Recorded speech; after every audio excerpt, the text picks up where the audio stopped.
The story begins with Otto Anderson purchasing rope at a hardware store. When he goes to pay, he complains to the cashier about being charged a few cents more for the length of his rope. Otto is well known in his neighborhood for being annoyed and bitter, as well as a stickler for the rules, such as leaving his street's gate open and people driving around with their parking permits hanging from their mirrors. Despite this, some neighbors, such as Jimmy, continue to try to contact Otto, despite the fact that he thinks practically everyone an idiot. On his last day, he arrives at work to discover that his co-workers have given him a retirement party, but he declines to attend.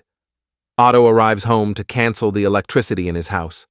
Otto uses the rope to make a noose in his kitchen, ready to end his life, when he notices the new neighbors across the street clumsily backing their U-Haul onto their street. Otto goes outdoors and meets the Mendez family, which includes husband Tommy, pregnant wife Marisol, and kids Luna and Abby. Otto, in his own gruff way, assists the family with their automobile before returning home to complete his task. He is interrupted again when Tommy and Marisol arrive and hand him a plate of food prepared by Marisol. Otto accepts it and eats it, finding it enjoyable before deciding to hang himself. As he prepares to die, he sees glimpses of his life, including memories of his father, but the hook holding the noose snaps, and Otto falls to the floor. He then sees an advertisement for a discount on flower bouquets. Otto visits his wife Sonia's grave with the flowers he purchased. He speaks as if she is present and discusses greedy real estate developers from a company called Die and America, which he describes as Dying America. Otto spends his nights thinking about himself as a young man. He failed the Army physical exam due to hypertrophic cardiomyopathy, an inherited heart condition that Otto's father suffered and died of. On his way back to Pittsburgh, he noticed Sonia dropping her book on her way to the train. Otto pursued her down and discovered her, returning her book and sitting with her. He was already obsessed with her, but he recognized he was on the wrong train. Sonia offered him change so he could pay for his ticket on this train. She let him keep the change, a pure silver quarter, which he still possesses today, and she later joined him for dinner. The next day, Otto meets an agent from Die and America while driving down the street, as well as a neighbor who dislikes throwing stones at a cat near his house because the cat scratched her dog. Tommy and Marisol approach Otto again, this time with Salvadoran cookies, and requesting to borrow his ladder. Another neighbor, Anita, asks Otto for assistance in bleeding her radiators so they can produce heat again. Otto reluctantly agrees on the condition that she return the garden hose he let her borrow over the summer. Otto also has a vendetta against Anita's husband Ruben for what he perceives to be a coup against Otto, and Ruben suffers from a disease that has left him basically a vegetable with little movement. Anita claims their son Chris has recommended putting him in a senior care facility. As Otto finishes his task and attempts to depart, Ruben grabs the garden hose and clings onto it, as if he knows what Otto intends to do with it, but Otto removes it from his grip. Otto sits in his car in the garage, attempting suicide again with carbon monoxide poisoning. As he sits to die, he recalls his dinner date with Sonia. She observed Otto did not order food for himself. He said that he thought he had no prospects, because he couldn't join the army and had no way of finding work, so he expected Sonia to be done with him. But as he began to walk away, Sonia grabbed his hand and kissed him in front of the other guests, who clapped for them. Otto then hears Marisol banging on the garage door saying, Tommy fell from the ladder and she needs a ride to the hospital because she doesn't have a license, which baffles Otto, but he obliges her request. Otto stays with Luna and Abby in the hospital and reads them a story in a hilarious voice as they have started calling him Abuelo Otto. They are approached by a hospital clown named Beppo to entertain the girls. He requests a quarter for a trick, and Otto hands him Sonia's quarter, demanding it back when he's finished. Beppo does the trick, but Otto realizes that the clown changed quarters and begins to physically beat him, causing Beppo to cry before the hospital personnel punish Otto. Otto then drives the family home, and Marisol observes his tiny smile. Marisol discovers the cat, nearly dead, in the snow the next morning. They warm up the cat with the help of Jimmy and Otto, and Jimmy takes him because Otto does not want him. Otto drives to the train station, recalling how he graduated with an engineering degree and then asked Sonia to marry him. Otto moves toward the train tracks, clearly intent on killing himself, when a nearby man collapses and falls onto the rails. While everyone else is filming the man, Otto jumps onto the tracks to help him get back onto the platform. Otto then stands on the tracks, waiting for the train, until another man drags him back up. The other patrons see Otto as a hero for saving the other man.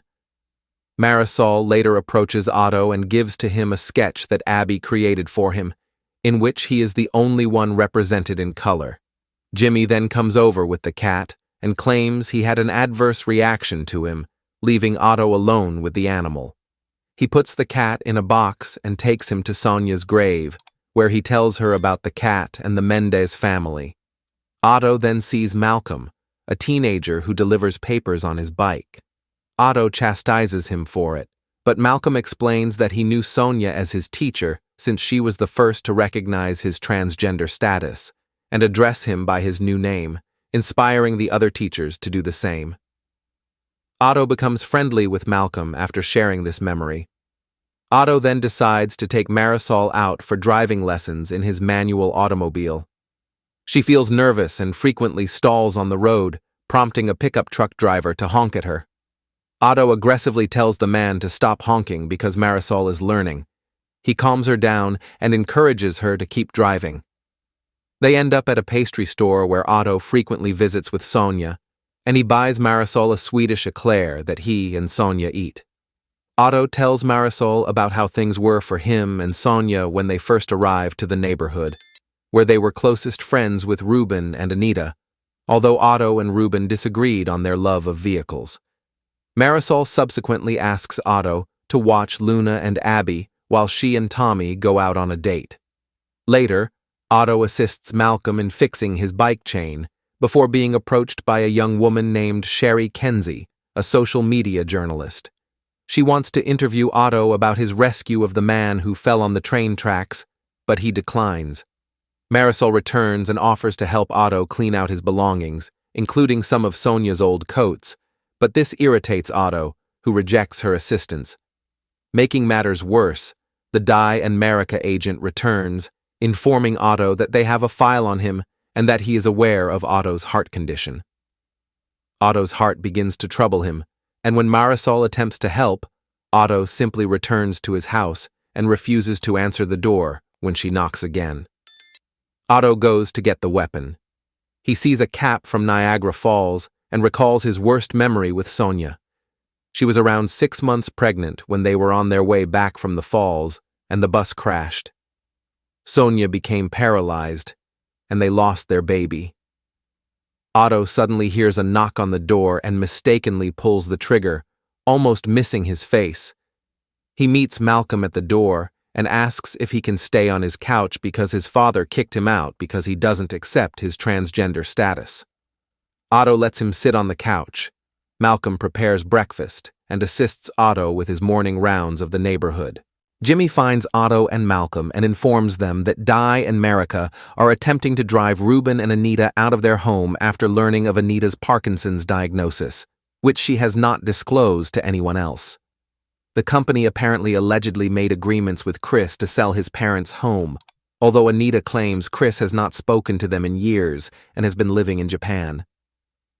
Otto needs to make a call and begs Marisol to use her phone, but she refuses because he raged at her and didn't answer the door when she knocked for a long time, making her nervous. Otto apologizes for his behavior and tells Marisol the truth, that he attempted suicide after losing Sonia, and that he was kicked out as president of the Homeowners Association for attacking one of the board members for refusing to help Sonia, who required a ramp to go up and down her steps. Marisol lets Otto use her phone, and he knows who to call.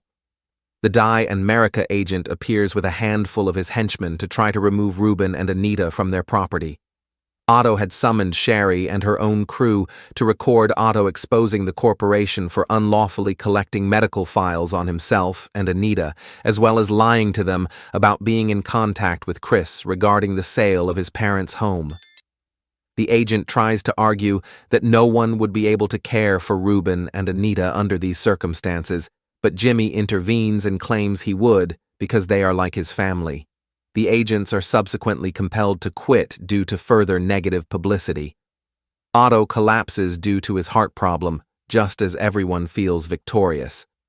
Marisol meets Otto at the hospital, where she is registered as his next of kin.